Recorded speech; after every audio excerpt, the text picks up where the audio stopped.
খুতবা দিতে হলে নিয়ম হলো সমসাময়িক বিষয়ের উপরে খুতবা প্রদান করা, সমাজ, দেশ এবং পরিস্থিতির উপরে লক্ষ্য করে খুতবা প্রদান করা। সেই তাগিদ থেকে কিছুটা বর্তমান পরিবেশের উপরে খুতবা প্রদান করার চেষ্টা করব। সেটা হলো এখন যেটা চলছে বা কিছুদিন যাবৎ শুরু হয়েছে, এখনও চলতেছে বাংলাদেশের প্রেক্ষাপটে ঝামেলা। আসলে আমরা যেহেতু ইসলাম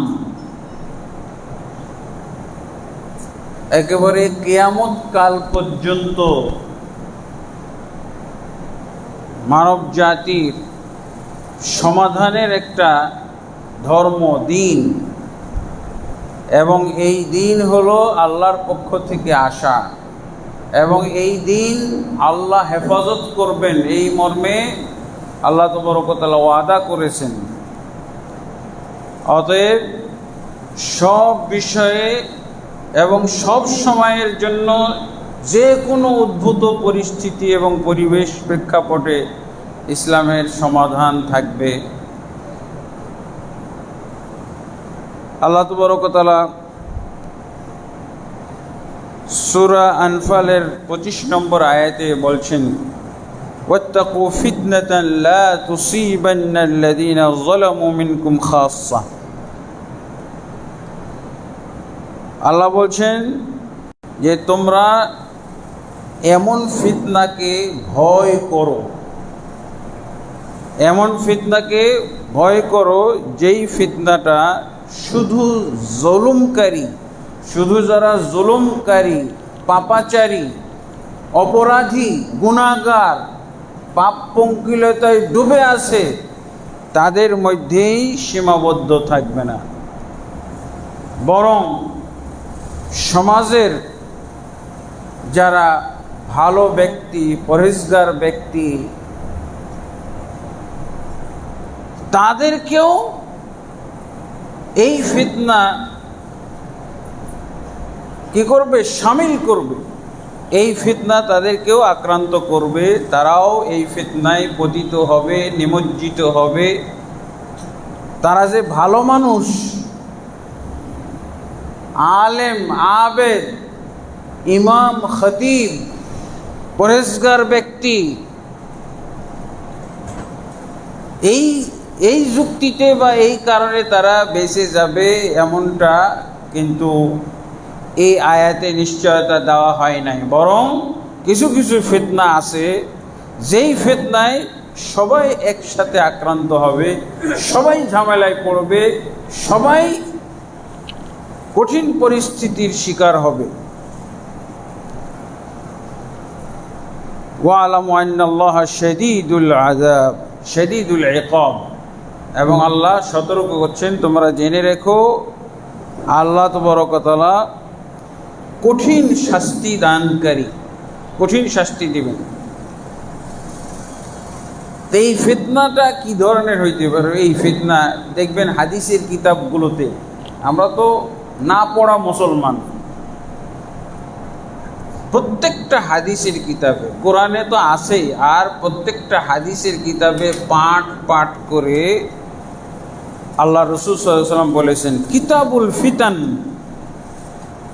সহিহ বুখারীর মধ্যে পাওয়া যাবে, সহিহ মুসলিমের মধ্যে পাওয়া যাবে কিতাবুল ফিতান। ফিতনাতুনের বহু বচন হলো ফিতান, মানে বহু ফিতনা আসবে। সেই রাসূলের যুগ থেকে শুরু করে কিয়ামত কাল পর্যন্ত বহু ফিতনা আসবে।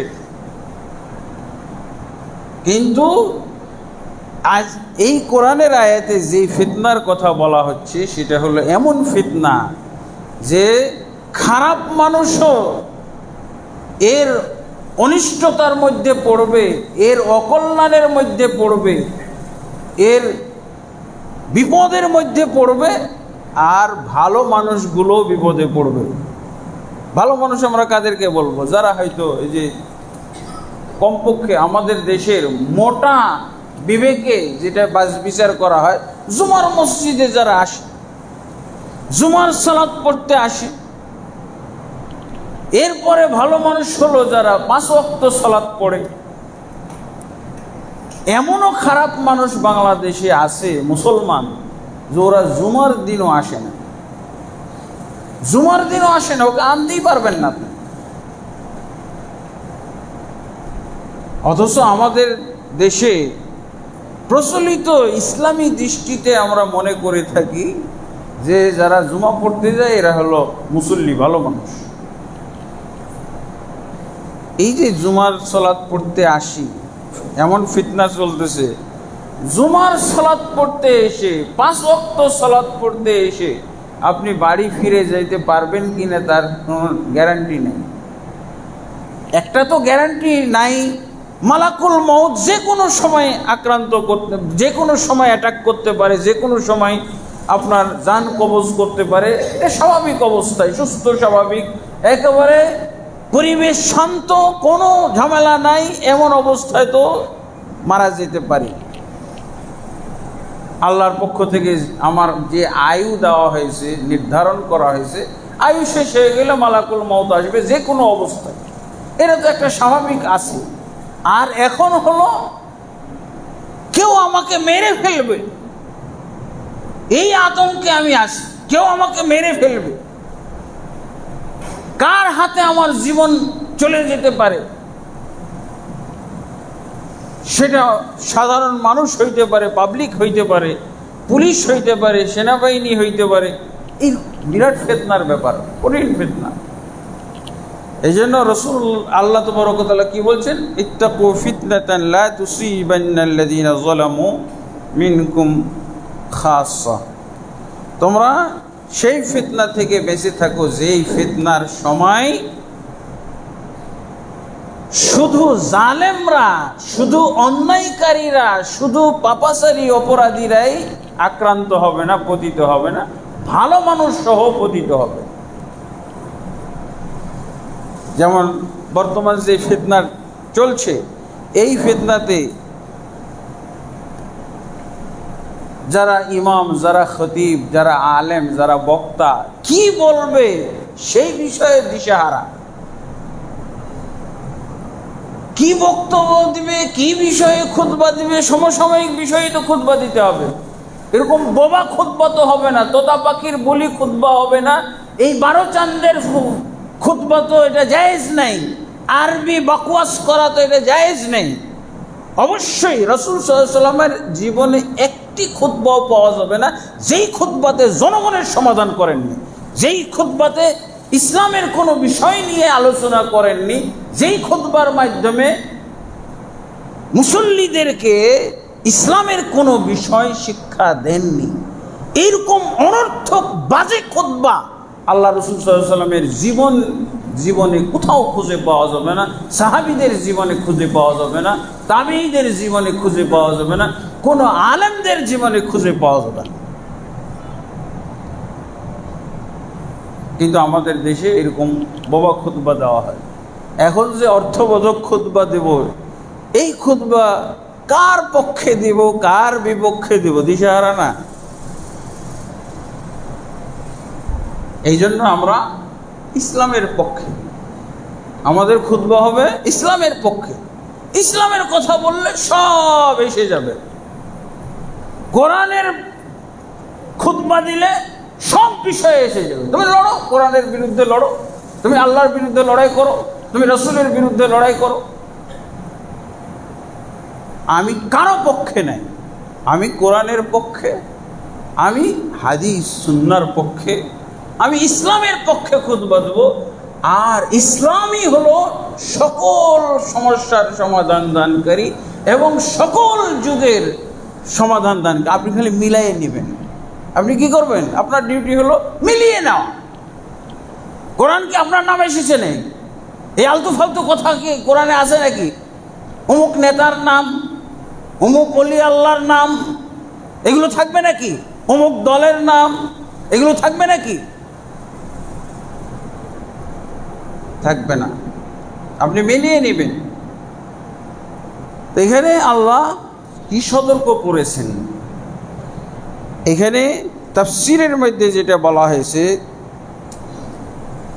সংক্ষেপে, সেটা হলো ভালো লোকগুলো ফিতনা থেকে আক্রান্ত হবে না। কখন? দুইটা অবস্থা। ভালো লোকগুলো পতিত হয়ে যাবে এই ফিতনার মধ্যে, তাদের দুইটা অবস্থা। একটা হলো এমন তারা ভালো লোক, কিন্তু সমাজে যে দুরবস্থা, সমাজের ইসলামী সমাজ, মুসলিম সমাজ, মুসলিম অধ্যুষিত রাষ্ট্র, অথচ এই মুসলিমদের জন্য সমাধানমূলক কোনো আলোচনা, কোনো সতর্কতা, কোনো সাবধানতা উচ্চারণ করে না। ভালো লোকগুলো সাবধান করে না জনগণকে। এই পরিবেশ পরিস্থিতিতে কি করতে হবে, কি করণীয়, কি বর্জনীয়, এগুলোর ব্যাপারে কোনো আগে পূর্ব সতর্কতা নাই। ইসলাম মানলেই, ইসলাম যদি আপনি মানতে থাকেন, অটো সিস্টেমে যে কোনো সমস্যার সমাধান হবে, অটো। আপনার এত পণ্ডিতি করার দরকার নাই, আপনার এত গবেষণা করারও দরকার নাই। ইসলাম বুঝেন। আল্লাহ রাসূল সাল্লাল্লাহু আলাইহি ওয়াসাল্লাম কেমন ব্যক্তি ছিলেন? উনি কি বিজ্ঞানী ছিলেন নাকি? উনি গণনাই করতে পারতেন না, 30 পর্যন্ত পড়তে জানতেন না, লিখতে জানতেন না। এরকম লোক সারা পৃথিবীতে সারা জায়গায়। সেই লোকটার দাওয়াতে আজকে আমরা এখানে মসজিদ করেছি, এতগুলো লোক একত্রিত হয়েছে সারা পৃথিবীতে। কোরআনটাই বিজ্ঞানময়, বিজ্ঞান মাখা, কিন্তু আপনি কোরআন তো পড়বেন না। এই যে 95% মুসলিম অধ্যুষিত দেশ, এই 95% মুসলিমরা যদি, তাদের তো গাইড গ্রন্থ হলো কোরআন, এই ফিতনার মধ্যে তারা এই ফিতনায় পড়তই না। কোরআনের শিক্ষা দীক্ষা থাকলে এই ফিতনা সৃষ্টি হইত না। তো সৃষ্টি হওয়ার পর আপনি যদি সৃষ্টি হয়ে যায়, তারপরে কি করতে হবে, তার সমাধান কি, সেটাও অটো সিস্টেমে আপনি পাবেন কোরআন। এই জন্য তো আমি বললাম, আমি কারো পক্ষেই বলবো না, আপনি শুধু ইসলাম বলবো, আমি কোরআন বলবো, আমি সুন্নাহ বলবো। এর মধ্যে দেখবেন যে আপনার পরিবেশ চলে এসেছে, আপনার প্রেক্ষাপট মনে হচ্ছে আল্লাহ রাসূল সাল্লাল্লাহু আলাইহি ওয়াসাল্লাম দেখে দেখে বলছেন। এটাই তো সেই অবস্থা। পূর্বের থেকে মানুষকে সচেতন করা হয় নাই, মানুষকে ইসলামের জ্ঞান দেওয়া হয় নাই, যার জন্য মূর্খতা, অজ্ঞতা, বিবেকহীনতা, বিবেক বিবেচনাহীনতা এমনভাবে ব্যাপক হয়ে গেছে। জাহেল মূর্খরা কি করতে, পশুরা কি করে বলেন তো? এই কুকুর কি করে, কুত্তা শ্রীগালরা কি করে, পশু পাখিরা কি করে দেখেন না আপনি? আপনি দেখতে পাবেন, এই যে দুইটা কুত্তাতে যে ঝগড়া লাগাইছে, আপনি বুঝবেন কি কারণে, জিজ্ঞাসা করে লাভ আছে? দুটা পাখিতে ঝগড়া করতেছে, মারামারি করতেছে, আপনি কি বুঝবেন? এই হলো জাহেল মূর্খতা। এই জন্য তো হলো জাহেলিয়াতের বিপরীতে এসেছে ইসলাম। ইসলাম হলো জ্ঞানে পরিপূর্ণ, আর এই জ্ঞান হলো আল্লাহ কেন্দ্রিক জ্ঞান, আল্লাহ প্রদত্ত জ্ঞান। অটো সিস্টেমে সমাধান হবে। আল্লাহু আকবার। আমরা খুতবার, বিশেষভাবে দ্বিতীয় খুতবায় একটা আয়াত তেলাওয়াত করি, কি ইন্নাল্লাহ ইয়ামুরু বিল আদলি ওয়াল ইহসান, নিশ্চয়ই আল্লাহ আদেশ করে থাকেন কিসের? আদাল এবং ইহসানের। আদাল কি? আদাল হলো ন্যায় ইনসাফ, ন্যায় নিষ্ঠতা, ন্যায্যতা। আল ইহসান সদাচরণ, সৎ ব্যবহার। ওয়াইতাইজিল কুরবা ওয়াল ইয়াতামা, এবং এতিম আর আত্মীয় স্বজনকে সম্পদ দান করা। আত্মীয় স্বজন আপনার ওয়ানহা আনিল ফাহশাই ওয়াল মুনকার, এবং আল্লাহ নিষেধ করেন কি, যে কোনো ধরনের অশ্লীলতা, মুনকার, যে কোনো গর্হিত যে কোনো অন্যায়কে আল্লাহ নিষেধ করে দিয়েছেন। তো মুসলমানের কাম কি খালি খুঁজে বেড়া আল্লাহ কি কি নিষেধ করেছেন ওইটাই আমাকে করতে হবে, আর কি কি আল্লাহ আদেশ করেছেন ওইটাই আমার লঙ্ঘন করতে হবে? এরকম আজগবি মুসলমান হইল কি করে? এটাই তো মুসলমান। এখন আপনি কোরআন খুলে দেখেন, কোরআনের বিপরীত যা যা পাবেন ওইটাই হলো বর্তমান যুগের মুসলমান। কোরআন যা বলছে এর পক্ষে, এর সাথে মিলিয়ে আপনি মুসলমান খুঁজে পাবেন, আপনি এর বিপরীতটা মিলে যাবেন। কি মনে হচ্ছে যেন ইসলাম বলে দিয়েছে যে ইসলাম ন্যায্যতা, ন্যায় নিষ্ঠা, ইনসাফ নিষেধ করে দিয়েছে। খবরদার তুমি ইনসাফ করতে পারবে না। এটির তো আমল চলছে, তাই না? ভেজালটা তো এই জায়গায় লাগছে না? কোরআনের বিপরীত আমল, অন্যায্যতা, বেইনসাফি, এটা আমল। কোরআনকে এটা আমল করতে বলছে, কিন্তু আমি আমল করছি। কে আমল করতেছে? যার হাতে ইনসাফ আছে, যার হাতে বিচার আছে, সেই এই কাম করতেছে। ঝামেলা লাগবে না? ওয়ানহা আনিল ফাহশাই ওয়াল মুনকার, এবং অন্যায় আর অশ্লীলতা, বেহায়াপনা, জুলুম, নির্যাতন, এগুলো আল্লাহ নিষেধ করে দিয়েছে। আর আমি তো খুঁজি, আমি ইচ্ছা করে করে জুলুম করি না, ওর ওপর আমার জুলুম করতেই হবে, আমার জন্য জুলুম করা, ওর ওপরে প্রতিপক্ষের ওপরে জুলুম করা ফরজ। অথচ আপনি কাফেরের ওপরে জুলুম করতে পারেন না। আপনি মুসলিম হয়েছেন তাই কাফেরের উপরে জুলুম করবেন, এটাও পারেন না, এটাও নিষিদ্ধ। আপনি হত্যা করতে পারেন না, কাফের হলেও আপনি হত্যা করতে পারেন না। কিন্তু আমাদের সমাজে কি চলছে? মুসলমান মুসলমানকে হত্যা করে, এটাই তো চলছে নাকি ফিতনা? অথচ আল্লাহ কিভাবে বুঝাবেন তুমি কাফেরকে হত্যা করতে পারবে না? ওয়ামাই ইয়াকতুল মুমিনান মুতাআম্মিদান ফাজাযাউহু জাহান্নাম, এবং পরিণাম বলে দিয়েছে। এমনকি কাফেরকেও যদি আপনি অন্যায়ভাবে হত্যা করেন বিনা কারণে, এর শাস্তি কোরআনে কঠিন বলা হয়েছে। আপনাকে আপনার আমল নামায় যে গুনাহ লেখা হবে, কোনো কাফেরকেও যদি অন্যায়ভাবে হত্যা করে, অন্যায় বলতে হত্যার বদলে হত্যা, তাহলে এটা ন্যায় হত্যা। আপনাকে হত্যা করেছে, অতএব আপনার বদলে যে হত্যাকারী তাকে হত্যা করা হবে। এটা কি হত্যা? অন্যায় হত্যা? এটা ন্যায় হত্যা। এই ন্যায় হত্যা করা ফরজ, কিন্তু এর জন্য নির্ধারিত লোক আছে, আপনি করতে পারেন না। মুসল্লি করতে পারেন না, এটা শাসক গোষ্ঠীর উপরে দায়িত্ব দেওয়া আছে। আর কি বলা হয়েছে?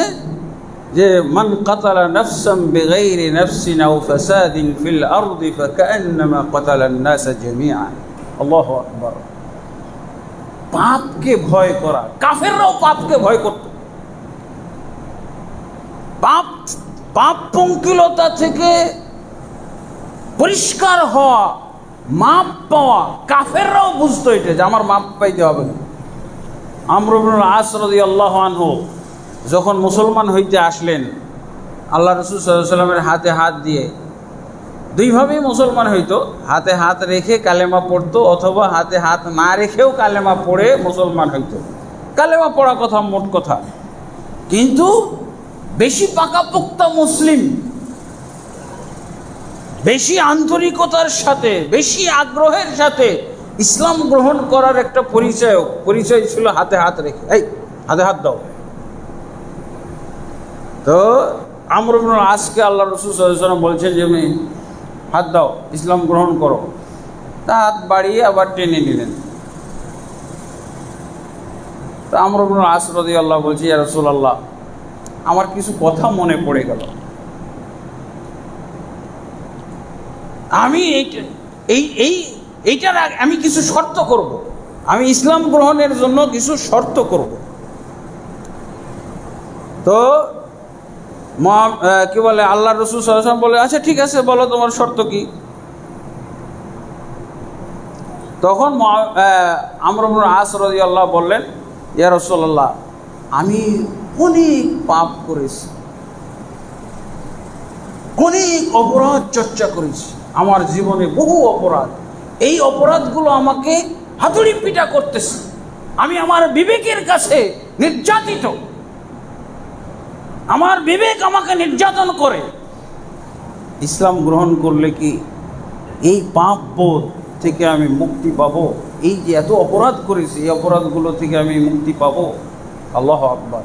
পাপটা কত! আপনি নেকির চাইতে পাপ ছাড়বেন, একটা নেকি করার চাইতে পাপ ত্যাগ করার প্রবণতা আপনার ভিতরে থাকা উচিত। আপনি কোনটাকে অগ্রাধিকার দিবেন? নেকি অর্জন। এক শ্রেণীর মুসলমান তো আছে খালি ফজিলত ফজিলত ফজিলত, ও পাপের খবরই রাখেন। ভারী পাপ, মাঝারি পাপ, হালকা পাপ বুঝেই না, খালি ফজিলত। কি করতে হবে? ইসলামের নিয়ম হলো যে আপনি পাপ চিহ্নিত করে সেটা থেকে বিরত থাকবেন। দরকার হলে 2-4টা নফল ইবাদত বাদ দেন, কিন্তু পাপটা থেকে বেঁচে থাকার চেষ্টা করেন। আমর ইবনে আস রাদিয়াল্লাহু আনহু বলছে, ইয়া রাসূলুল্লাহ, আমি ইসলাম গ্রহণ করব, শর্ত হলো এই যে এত আমার পাপের পাহাড়, এই পাপের পাহাড়গুলো কি হবে? আল্লাহ রাসূল সাল্লাল্লাহু আলাইহি ওয়াসাল্লাম কি বললেন? আল ইসলামু ইয়াহদিমু মা কানা ক্বাবলা। আমর ইবনে আস, ইসলাম হলো এমন একটা দিন, এমন একটা জীবন ব্যবস্থা, এই ইসলাম গ্রহণ করলে তোমার পাপ একেবারে সেকেন্ডে সব নিশ্চিহ্ন হয়ে যাবে। আল্লাহু আকবার। আল ইসলাম ইয়াহদিমু মা কানা ক্বাবলা, আল হিজরাতু তাহদিমু মা কানা ক্বাবলা। হিজরতের মাধ্যমে অতীতের সমস্ত গুনাহ মাফ হয়ে যায়। আর তাওবাতু তাহদিমু মা কানা ক্বাবলা, তওবার মাধ্যমে অতীতের সমস্ত গুনাহ আল্লাহ মাফ করে দেন। আল্লাহ। অথচ মুসলমান বর্তমানে যে পরিস্থিতির সৃষ্টি হয়েছে, কাদের মাঝে? মুসলমান 5% অমুসলিম, এদের কে গুনে বলেন? কে গুনে? এরাও যদি শরিক হয় এই ফিতনার মধ্যে, এদেরকে গুনে কে? বলবো আমি, এটাই বলতে হবে, এটাই বলা উচিত যে মুসলমানে এই ফিতনা চলতেছে। আর আল্লাহ কি বলছেন? যে যদি কোনো ব্যক্তিকে হত্যা করে, নফস মুসলমান বলা হয় না, কোনো নফসকে যদি হত্যা করে কোনো কারণ ছাড়া, বৈধতা শরী কোনো ওজর ছাড়া, কারণ ছাড়া, অথবা বিপর্যয় সৃষ্টি ছাড়া, ফাকান্নামা কাতালান নাসা জামিআ, তাহলে এর আমল নামায় যে গুনাহ লেখা হবে সে যেন 1,000 কোটি মানুষকে হত্যা করেছে, সেই গুনাহটা লেখা হবে। একজনকে হত্যা করেছে, কিন্তু তার আমল নামায়, তার যে গুনার আমল নামা আছে, এখানে যদি পৃথিবীতে কত মানুষ আছে?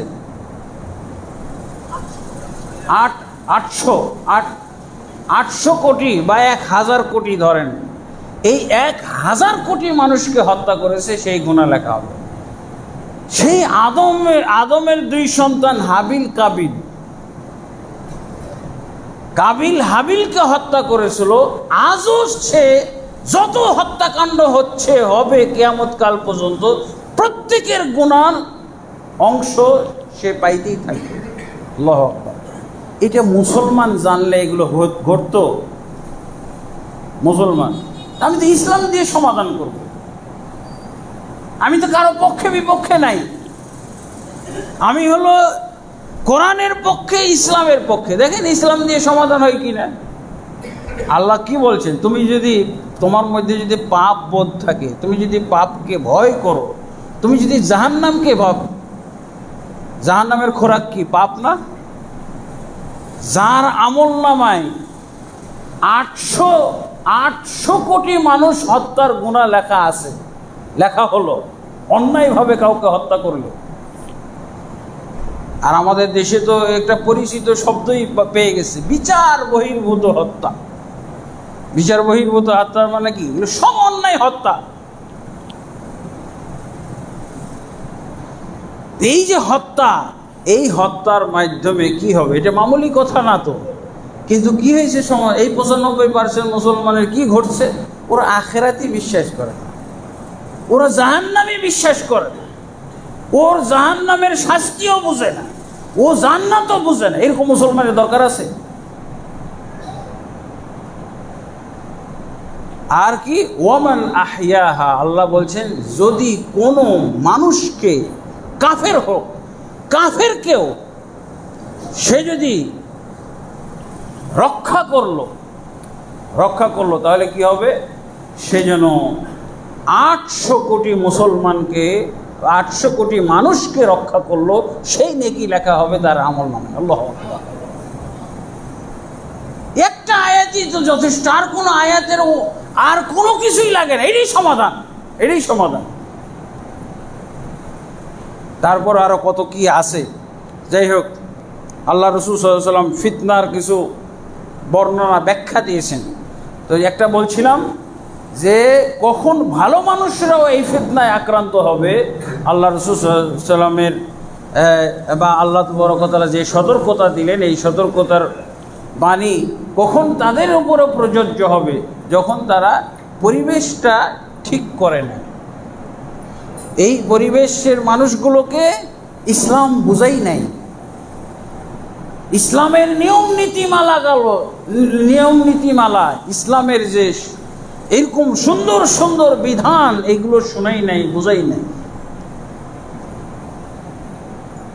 তাহলে এরা আক্রান্ত হবে। আর একটা হলো এমন অবস্থা পরিস্থিতি যে এরা ভালো মানুষগুলো আর কুলাইতে পারছে না। ভালো মানুষগুলো, এত খারাপ মানুষের পরিমাণ বেড়ে গেছে, এত খারাপ মানুষের পরিমাণ এই সমুদ্রের মধ্যে, সমুদ্রের মতো ঢেউ, খারাপ পাপ পঙ্কিলতার আধিক্যতা এবং এই পাপাচারী অপরাধী, এই পাপী লোকদের এত সংখ্যা বেড়ে গেছে, এত তারা হটকারী হয়ে গেছে, এত তারা জেদি হয়ে গেছে, এত তারা কি বলে বেপরোয়া হয়ে গেছে যে ভালো লোকগুলোর কোনো উপদেশ শোনারও মন মানসিকতা তাদের নাই।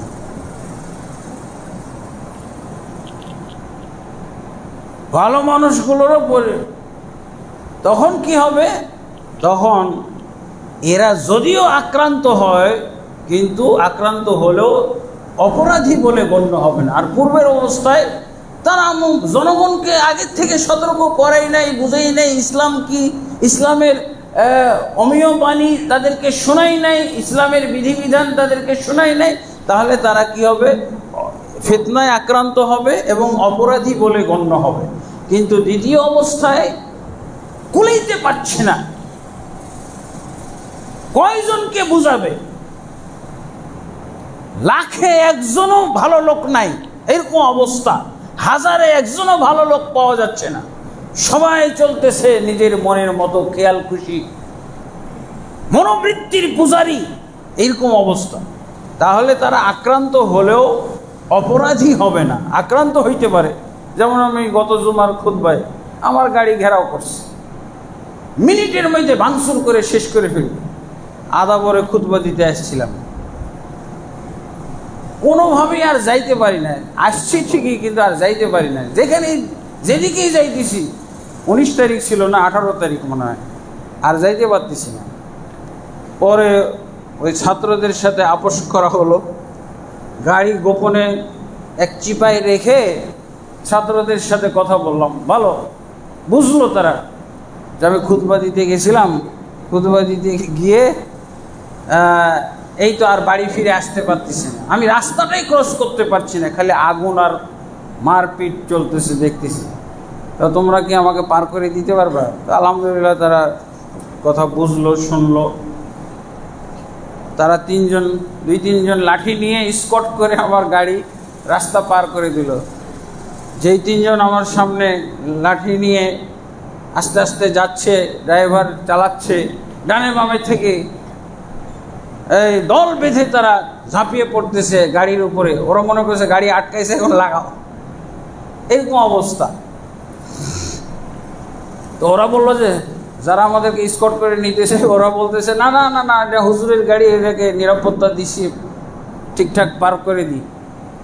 তখন তো আলহামদুলিল্লাহ, তো আমি এই ভরসায় আসছিলাম যে আল্লাহর কাজে আসছি, আল্লাহ অবশ্যই সাহায্য করবে। তো এইভাবে আর কি আলহামদুলিল্লাহ পার হয়ে গেলাম।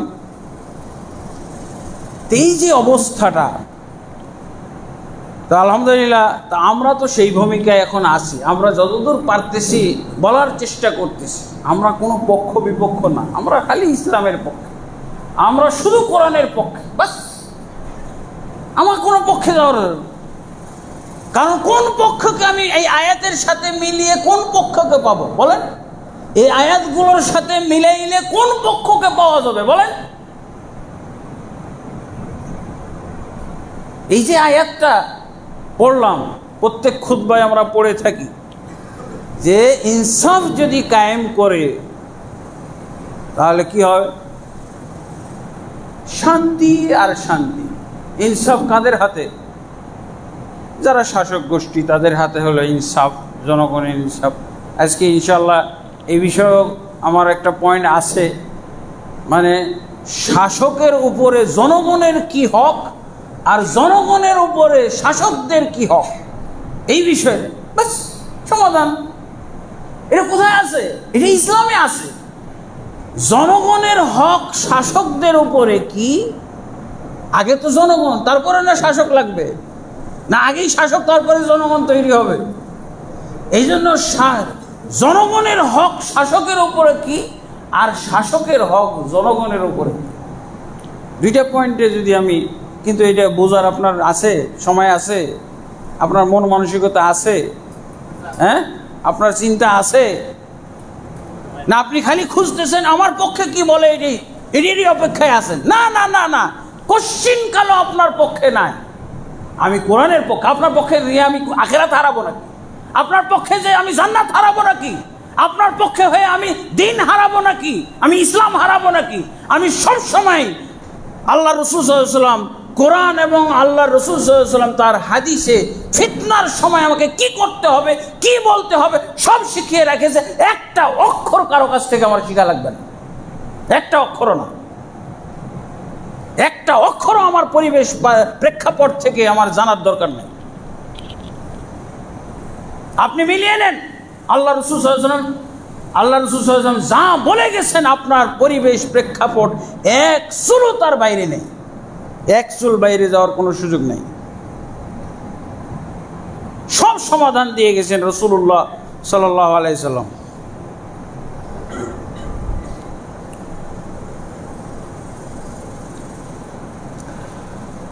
এরপর তাহলে ওমর ইবনে খাত্তাব রাদিয়াল্লাহু আনহু তিনি 22টা রাষ্ট্র শাসন করতেন। এই পাখির বাসার মতো এই বাংলাদেশের এই আয়তনের সমান রাজ্য শাসন করতেন। একটু একটা দেশ, এই দেশটা নিয়ে এমন ঝগড়া, এমন মারামারি, এমন কাটাকাটি, যদি ওমরের মতো 22টা রাষ্ট্র পাইতেন তো কি হইতো? এখনো তো বড় বড় রাষ্ট্র আছে, সৌদি আরব আছে, বাংলাদেশের প্রায় 15-16 গুণ বেশি। কোথায় ফিতনা ফাসাদ? ইসলাম, সব ইসলামের কথা ওখানে। তো ওমর ইবনে খাত্তাব রাদিয়াল্লাহু, একটা ছোট্ট ঘটনা বলে আর কি যাই ওদিকে। ওমর ইবনে খাত্তাব রাদিয়াল্লাহু আনহু মদিনার থেকে কতগুলো সেনাবাহিনী পাঠিয়ে দিলেন, মুমিন বাহিনী পাঠিয়ে দিলেন। এই রোম, বর্তমান যুগের আমেরিকার মতো শক্তিধর সাম্রাজ্য, দুইটা সাম্রাজ্য, দুইটা ছিল পরাশক্তি ওমর রাদিয়াল্লাহু যুগে, বা সেই আল্লাহ রাসূল সাল্লাল্লাহু আলাইহি ওয়াসাল্লাম এবং সাহাবীদের যুগে দুইটা সাম্রাজ্য ছিল, একটা হলো রোম, একটা পারস্য। তো পারস্যের সম্রাটের শখ জাগলো, তো সে পাঠাইলো, যাও তো ওমর ইবনে খাত্তাব যে খলিফা, যার এই বাহিনী আমাদের রাজ্যের পর রাজ্য খতম করে দিচ্ছে, তার সম্পর্কে একটু আমাকে জেনে দাও তো, জেনে এসে রিপোর্ট দাও। কেমন মানুষ, কিভাবে উনি মুমিন বাহিনী, এই বাহিনী তৈরি করলো, তুই তাদের শাসক দেখলেই তো বোঝা যাবে, ওটাই তো গোড়া। আর এই ওমরকে কে গড়ে তুলেছিলেন? রাসূলুল্লাহ সাল্লাল্লাহু আলাইহি ওয়াসাল্লাম। তো ওমর ইবনে খাত্তাব রাদিয়াল্লাহু আনহুকে দেখতে আসছে মদিনায়। মদিনার তো সভ্যতা তো এরকম কোনো পুরান সভ্যতা না, এরাই তো হলো জাহিলি যুগের লোকই তো এরা। ইয়াসরিব নাম ছিল আগে, আল্লাহ রসুল আসার পর না মদিনা নাম হলো। তা আসছে ঠিকানা মতো এসে, তখন তো আর এত বাড়ি ঘর ছিল না, এত রাস্তাঘাট ছিল না, ঠিকানা মতো আসছে মানে মসজিদে নববী। আল্লাহ রসুল সাল্লাল্লাহু আলাইহি ওয়াসাল্লাম ওমর ইবনে খাত্তাবেরও রাজধানী হলো মসজিদে নববী। তাও আজকের যুগের মতো মসজিদটা হইলে মানাই তো একটা রাজধানী মানাই তো, কারণ এই মসজিদের কোনো কুল কিনারে পাওয়া যায় না। একজন নতুন মানুষ হলে কুল কিনারে পাবে না, আরে এত বড় মসজিদ হয় নাকি, এত সুন্দর মসজিদ হয়, আল্লাহু আকবার। আসছে এসে ছোট্ট মসজিদ, হয়তো এই মসজিদের সমান তখন ছিল। এসে প্রথম তো বাড়িতে আসছে, বাড়িটাও দেখে ওর পছন্দ হয় না। ওদের তো সভ্যতা পুরান সভ্যতা না, তারা অট্টালিকার মালিক, শ্রম্য অট্টালিকায় তারা থাকে, তাদের রাজপ্রাসাদ আছে, এইগুলো দেখে অভ্যস্ত। সে যে ঠিকানা নিয়ে এসে বলছে এটাই সেই খলিফা ওমরের বাড়ি। তো বলছে না, ফকির ওমর না, আরে শাসক ওমর। যে শাসক ওমরের বাহিনী এই যে লড়াই করতেছে রোম এবং পারস্যে, সেই ওমরের অট্টালিকাটা কোথায়? বলছে এটাই ওর বাড়ি। হতভম্ব বেচারা, ও তো মনে করছে দুইজন মনে হয় ওমর আছে, শাসক খলিফা ওমর আর একটা ফকির ওমর। ফকির ওমরের বাসায় চলে আসছে, ভুল ঠিকানা আসছে। বলছে না, ইনি সেই ওমর। সব কিছু উল্টাপাল্টা হয়ে যেতেছে, মাথায় নষ্ট। এর কারণে সব আমাদের রাজপ্রাসাদের সব সম্রাটরা আতঙ্কিত, রাজ্য হারানোর জন্য তারা এখন আতঙ্কিত হয়ে বসে আছে। এই লোকটা বাড়ি থেকে আওয়াজ দিল, ওরা বলছে মসজিদে চলে যাও, দেখো মসজিদে আছে মনে হয়। মসজিদে চতুর্দিক খোলা, এটা আবার কেমন হয়? এটা আবার রাজপ্রাসাদ হয় নাকি? মসজিদের মধ্যে সব দিক তো খোলা। শাসকদের বাড়ি কি এরকম হয় নাকি? রাজপ্রাসাদ এরকম হয় খোলা চতুর্দিক? ওর তো মাথা খালি একটার পর নষ্ট হইতেই আছে। মসজিদে এসে দেখে নাই। ওই যে কই একজন বলল যে ওই যে গাছের নিচে পাটি পেড়ে ঘুমাচ্ছে এইটাই। ওই যে বলো কি, ওর মাথা খালি নষ্ট হইতে আছে। এরে ওমর, এর কারণে আমাদের সব সাম্রাজ্য ধ্বংস হচ্ছে, আমাদের রাজা বাদশারা সব আতঙ্কিত, প্রকম্পিত, আশঙ্কিত। এবং তাই তো হয়েছে, তাকে হত্যা করা হয়েছে, সেই সম্রাটকে হত্যা করা হয়েছিল না। পরে ওই লোক তো খালি এসে ঘুমাচ্ছে, উনি খালি গুড অফ করতেছে, দেখতেছে, আপাত মস্তক দেখতেছে, এই লোক। তখন উনি একটা রিপোর্ট লিখছিলেন, সেই রিপোর্টটা আরবি ইতিহাসের মধ্যে পাওয়া যায়। আল্লাহু আকবার। এই কোরআনের আয়াতের সাথে মিল আছে হুবহু। কোরআনের আয়াতে, এই যে কোরআনের আয়াত কি বলছেন,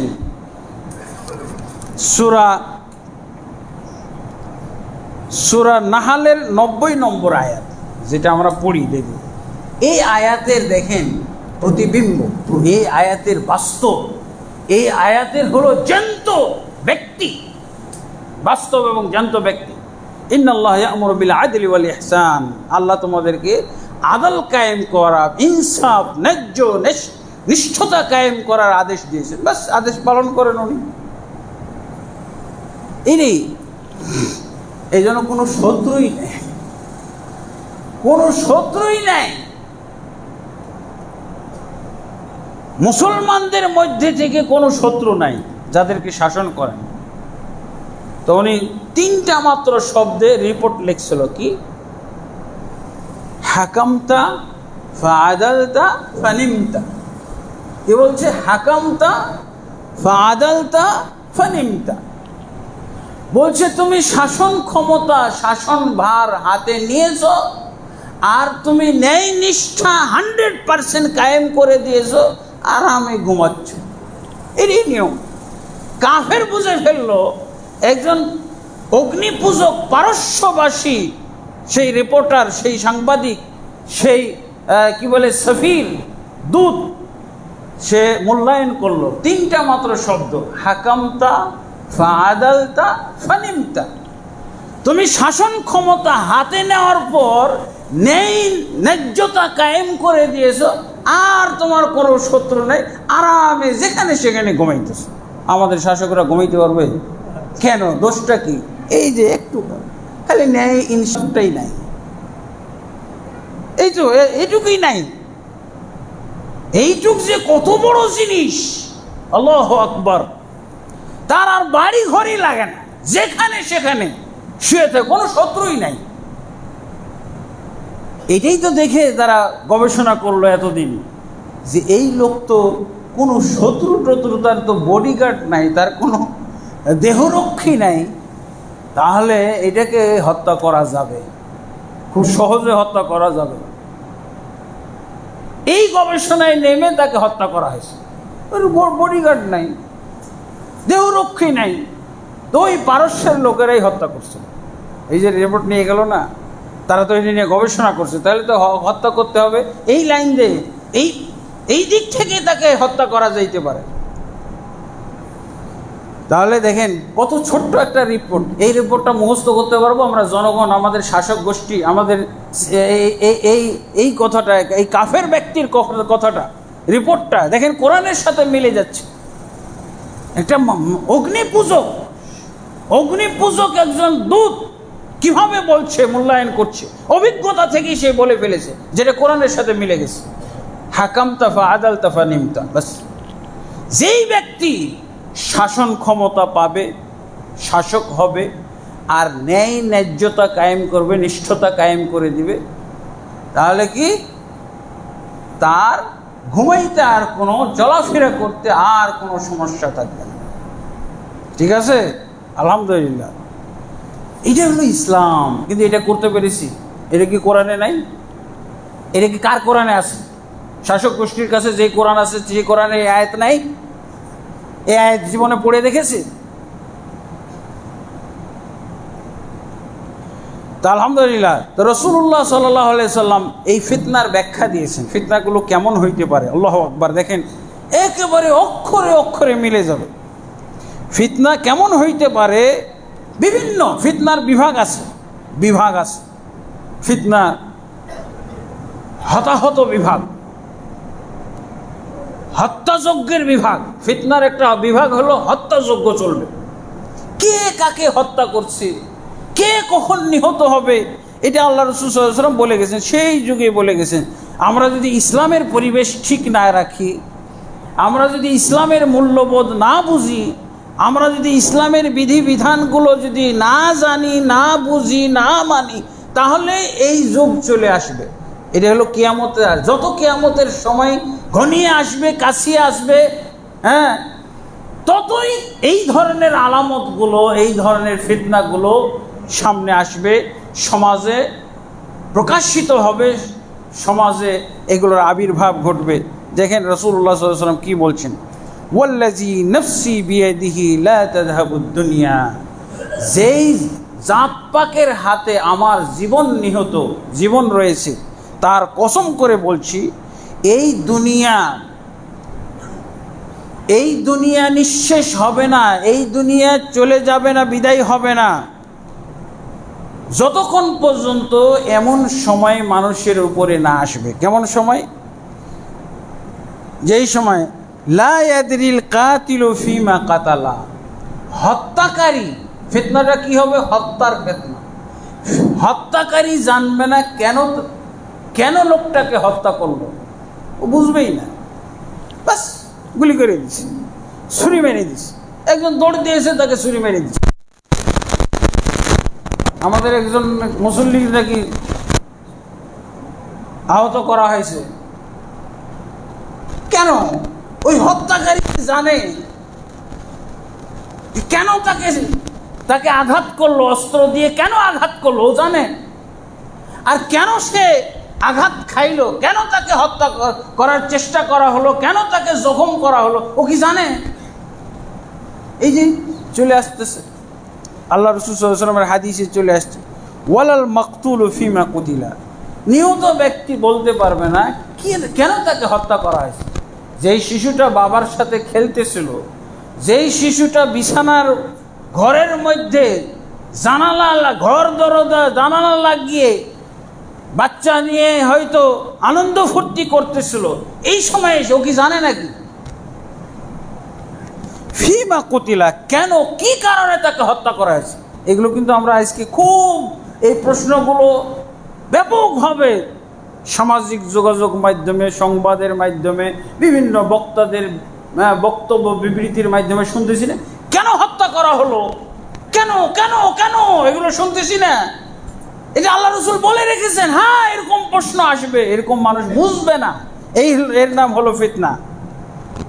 ফিমা কুতিলা, মাকতুল বুঝবে না কেন তাকে হত্যা করা হলো। এরপরে কি, কাইফা ইয়াকুনু যালিকা, তাহলে এটা কেমন হবে? এই যে হত্যাকারী বুঝতেছে না কেন হত্যা করতেছে, আর নিহত ব্যক্তি জানতেছে না কেন তাকে হত্যা করা হলো, এটা কখন হবে? এইটার সমাধান কি, এটার বিধান কি ইয়া রাসূলুল্লাহ? আল্লাহ রাসূল সাল্লাল্লাহু আলাইহি ওয়াসাল্লাম বলছেন, যদি মুসলিম হয় তাহলে আল কাতিলু ওয়াল মাকতুলু কিলাহুমা ফিন্নার।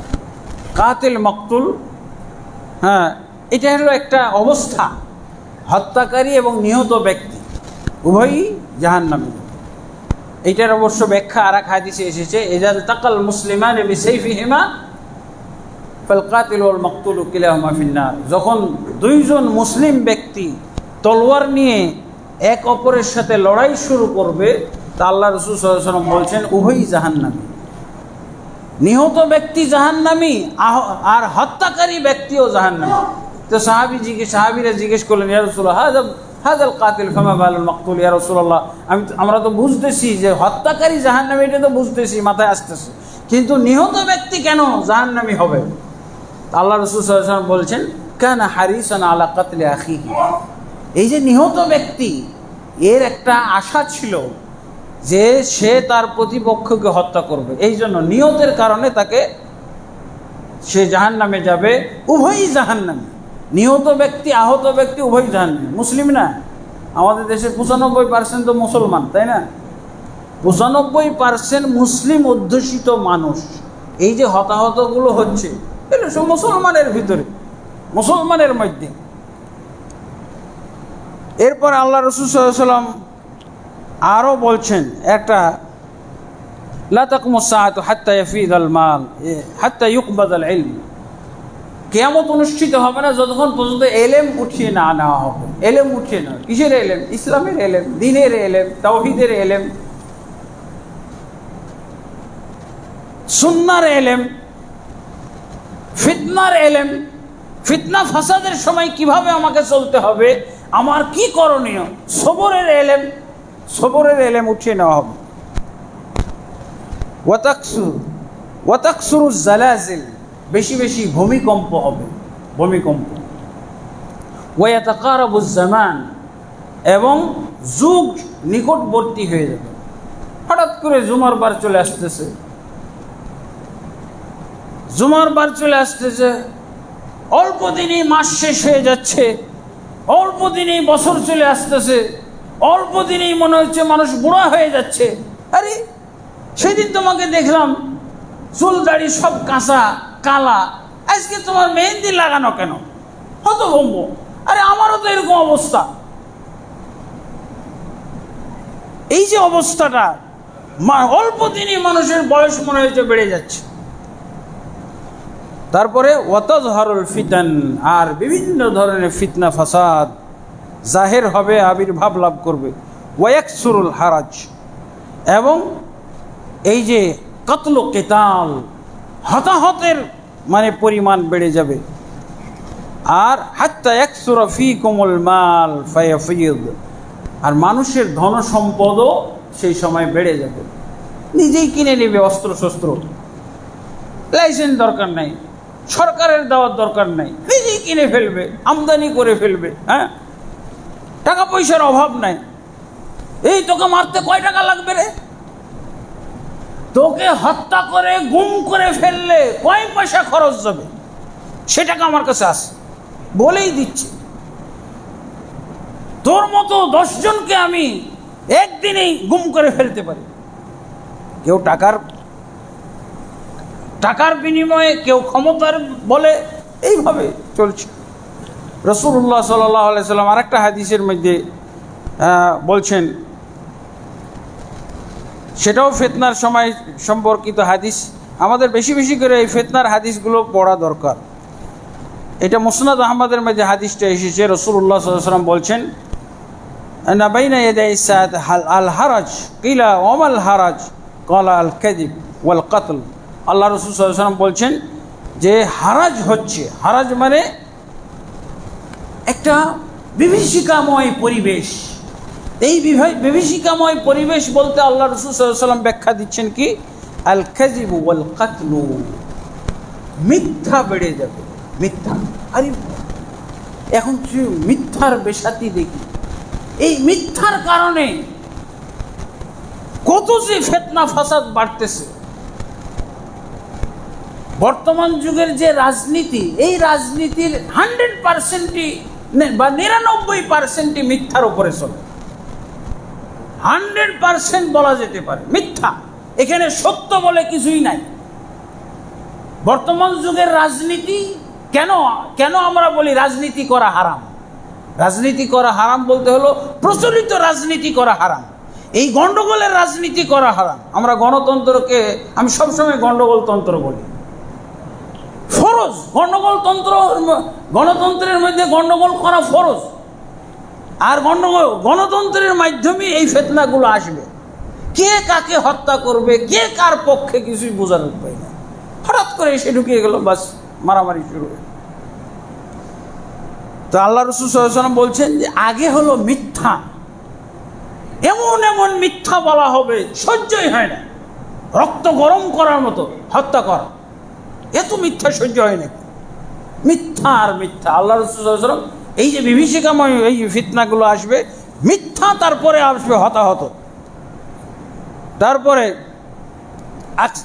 সাহাবীরা বলছি, ইয়া রাসূলুল্লাহ আকসারু মিম্মা নাকতুলুল আন, এখন যে আমরা হতাহত হচ্ছি, মানে জিহাদ করতে গিয়ে হতাহত হচ্ছি, এরকম নাকি? আল্লাহ রাসূল সাল্লাল্লাহু আলাইহি ওয়াসাল্লাম বলছেন যে না না, এই হতাহত না। অনেক যুদ্ধে বহু সাহাবী হত্যা হয়েছে না, তা আল্লাহর সাহাবায়ে কেরাম বলছে যে তাহলে নিহত হওয়াটাও একটা তাহলে যে ফিতনার ব্যাপার। তা আমরা তো যুদ্ধের মধ্যে, জিহাদের মধ্যে গিয়ে নিহত হচ্ছি, তা আমরাও কি এই দোষের মধ্যে পড়ে যাব নাকি? তা আল্লাহ রাসূল সাল্লাল্লাহু আলাইহি ওয়াসাল্লাম বলছেন না, তোমাদের যে হতাহতটা, এটা তো হলো জিহাদের মাধ্যমে, কাফেরের সাথে যুদ্ধ করে, মুশরিকদের বিরুদ্ধে যুদ্ধ করে, ইহুদিদের বিরুদ্ধে যুদ্ধ করে, নাসারাদের বিরুদ্ধে যুদ্ধ করে, মাজুসি অগ্নিপূজকদের বিরুদ্ধে যুদ্ধ করে। কিন্তু ফিতনা এটা না, এটা তো ফজিলতের ব্যাপার। কিন্তু সেই যুগের মুসলমানরা কি করবে? মুসলমানকে হত্যা করবে, মুসলমানরা মুসলমানকে হত্যা করবে। হ্যাঁ, আল্লাহ রাসূল সাল্লাল্লাহু আলাইহি ওয়াসাল্লাম এবার একটা ব্যাখ্যা দিচ্ছেন কিভাবে মুসলমানকে হত্যা করবে। ইয়াকতুলুর রাজুলু জারাহু, একজন মুসলিম ব্যক্তি তার মুসলিম প্রতিবেশীকেই হত্যা করে ফেলবে। এটা হলো এক প্রকার হত্যা, তাই হচ্ছে না? তারপরে আরো বলছে ওয়ায়াকতুলু আখাহু, ফিতনাটা কি এমনি হবে নাকি? হতাহতের ফিতনা, তার ভাইকে হত্যা করে ফেলছে, কারণ তার ভাই অমুক দল করে, সে এক দল করে, তার ভাই আর এক দল করে, ভাইকে হত্যা করে ফেলছে, বন্ধুকে হত্যা করে ফেলছে, বন্ধুকে হত্যা করবে। ওয়ায়াকতুলু আম্মাহু, তার চাচাকে হত্যা করবে। ওয়ায়াকতুলু ইবনা আম্মিহি, তার চাচাতো ভাইকে হত্যা করবে। ক্বালু সুবহানাল্লাহ ওয়া মা আনা আকুলুনা, সাহাবায়ে কেরাম বললেন সুবহানাল্লাহ, মানে তাজ্জব, আল্লাহর প্রশংসা, নিজেই তাজ্জব হচ্ছে, কিন্তু তারপরও আল্লাহর মহানত্ব বর্ণনা করে যে আল্লাহর পবিত্রতা জ্ঞাপন করছি। ওয়ামা আনা ওকুলুনা, এই যে মুসলিম ভাইয়েরা একজন আরেকজনকে এভাবে হত্যা করবে, এটা কল্পনার বাইরের কথা। তাদের কি জ্ঞান বুদ্ধি থাকবে না? সবাই কি পাগল হয়ে যাবে নাকি ইয়া রাসূলুল্লাহ? সবাই বিবেক শূন্য, সবাই বুদ্ধি বিবেচনা শূন্য হয়ে যাবে নাকি? সেই যুগে জ্ঞান বিবেক বলে কোনো জিনিস থাকবে না, সব মানসুখ হয়ে যাবে, উঠে যাবে, রহিত হয়ে যাবে। কেন এরকম হবে? বিবেক বুদ্ধি বলে কিছু থাকবে না নাকি? মূর্খতা থেকেই তো পশুত্ব আসে। হ্যাঁ, ক্বালা লা, তখন বিবেক বুদ্ধি কাজ করবে না, বিবেক বুদ্ধি অনুযায়ী কেউ কাজ করবে না। বলেন কার বিবেক, কে বিবেক দিয়ে এই বর্তমান পরিস্থিতি সামাল দিচ্ছে বলতে পারবেন? কারো বিবেক আছে? আর এই যে হতাহতগুলো হচ্ছে, এগুলো কি একটাও আল্লাহর জন্য হচ্ছে? একটাও কি দ্বীনের জন্য হচ্ছে? একটাও কি ইসলামের জন্য হচ্ছে? একটাও কি আল্লাহর তাওহীদ কায়েম করার জন্য হচ্ছে? কিসের জন্য? শুধু দুনিয়ার জন্য। উভয় পক্ষ, যে হত্যাকারী সেও দুনিয়া পূজারী, যে নিহত সেও দুনিয়া পূজারী। বলেন দ্বীনের জন্য যদি হয় তাহলে তো এটার মূল্য আছে, এটা তো চাই, কাম্য। আমি দ্বীনের জন্য, আল্লাহর জন্যে, আল্লাহর দ্বীনকে বুলন্দ করার জন্য, আল্লাহর দ্বীনকে কায়েম করার জন্য আমি যদি জীবন দিতে পারি, এটা তো ফজিলতের ব্যাপার, এটা তো শাহাদাত। আমরা যেখানে সেখানে কুত্তা শ্রীকালের মতো মরতেছি, মারতেছি, আর বলতেছি শহীদ হয়ে গেল। কেটের বেড়া তুই শহীদ, পাপী কোথাকার। এই শহীদ বলাওটা একটা পাপ, সাহাবীকে শহীদ বলাও পাপ। আল্লাহ রাসূল সাল্লাল্লাহু আলাইহি ওয়াসাল্লাম কি বলেছেন? একজন সাহাবীকে আল্লাহ রাসূলের খিদমত করতেছে যুদ্ধের মাঠে খিদমত করতে করতে কাফেরের তীর এসে লেগে গেল খাদেমের গায়ে। সাহাবায়ে কেরাম এত আবেগী হয়ে উঠলেন, সাথে সাথে বলে উঠলেন, বলে অনেক সাহাবী বলেই ফেললেন, হানিয়ান লাকা বিল জান্নাহ, হানিয়ান লাহু বিল জান্নাহ। আহ, এই লোকটার জান্নাতের সুসংবাদ। এ তো জান্নাতে, মারা যাওয়ার সাথে সাথে জান্নাতে গেছে। আল্লাহ রাসূল সাল্লাল্লাহু আলাইহি ওয়াসাল্লাম বললেন, তোমাদের ধারণা ভুল, আর আমাদের ধারণা ঠিক আছে নাকি? আমরা যে যাকে তাকে একজন পাক্কা বেনামাজি, এই দেশে কয়জন বেনামাজি? 1999 জনের আকীদা নষ্ট, 98% বেনামাজি। এদেরকে তো শহীদ বলছি, কাকে শহীদ বলবো? শহীদ বলার কোনো সুযোগ নেই, আমরা বলতে পারবো না। আমার বললে পরে কি আমার আখেরাত হারাবে। আল্লাহ যদি আমাকে বলে, এই তোকে কি দায়িত্ব দিয়েছিলাম শহীদের, সাহাবীর কথা ভুল হয়ে গেছে আর তোর কথা ঠিক আছে, আমি কারো জন্য শহীদ বলবো আর এটা শুদ্ধ হয়ে যাবে? এটা হলো আবেগী শহীদ, এটা দলিলি শহীদ না। আমরা মন চাই, কুকুর শিরেগালকে শহীদ বলা হয়, হিন্দুকে শহীদ বলা হয়, হিন্দু বৌদ্ধ খ্রিস্টানও শহীদ। কিন্তু ইসলামের শহীদ হইতে হলে শর্ত হলো লিতাকুনা কালিমাতুল্লাহি হিয়াল উলিয়া, যেই শাহাদাত, যেই মৃত্যুটা হবে আল্লাহর কালেমাকে সমুন্নত করার উদ্দেশ্যে। সবাই দুনিয়া পূজারি, আমি দুনিয়া চাই, আমি তোমার চেয়ে বেশি দুনিয়া চাই, আমি পদটা চাই, আমি চাকরিটা চাই, আমি সম্পদ চাই, আমার হক চাই, এগুলো করতে করতে শহীদ। আমি ক্ষমতায় যেতে চাই, আমি ক্ষমতা ছাড়তে চাই না, এগুলো কি? আমি যে ক্ষমতা পেয়েছি এই ক্ষমতা কিয়ামত কাল পর্যন্ত ছাড়ব না। ইসলাম আর ইসলামের বিচার, আপনি যদি ইসলামের দৃষ্টিতে ইসলামের কথা বলেন, ইসলাম কায়েম করেন, হ্যাঁ, ইসলামের পক্ষে থাকেন, তাহলে আপনি আজীবন ক্ষমতায় থাকবেন। এক জনগণের মধ্যে একজনও টু শব্দ করার থাকবে না, এর নাম হলো ইসলাম। আপনারা যদি এতই থাকতে ইচ্ছা করে, আজীবন থাকতে চান, 2050 বছর পর্যন্ত থাকতে, 2050-41 পর্যন্ত থাকতে চান, তাহলে আপনি কোরআন এবং ইসলাম দ্বীন কায়েম করে দেন, তাহলে আপনার বৈধতা চলে আসবে। কিন্তু এই জনগণের মধ্যে তো এটা সম্ভব না। জনগণ যেমন হয় শাসকও ওরকম হয়, আল্লাহই দেয় এটা। যেমন জনগণ তেমন শাসক, এর বাইরে আল্লাহ কিছু করেন না। আল্লাহ তাবারক ওয়া তাআলা আমাদেরকে বুঝার তৌফিক দান করুন। আল্লাহুম্মা আমিন। আস্তাগফিরুল্লাহ লি ওয়া লাকুম ওয়া লিসাইরিল মুসলিমিন ফাস্তাগফিরু ইন্নাহুল গফুরুর রহিম।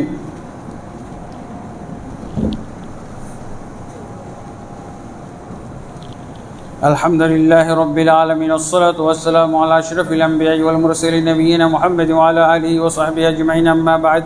ফাআউযু বিল্লাহি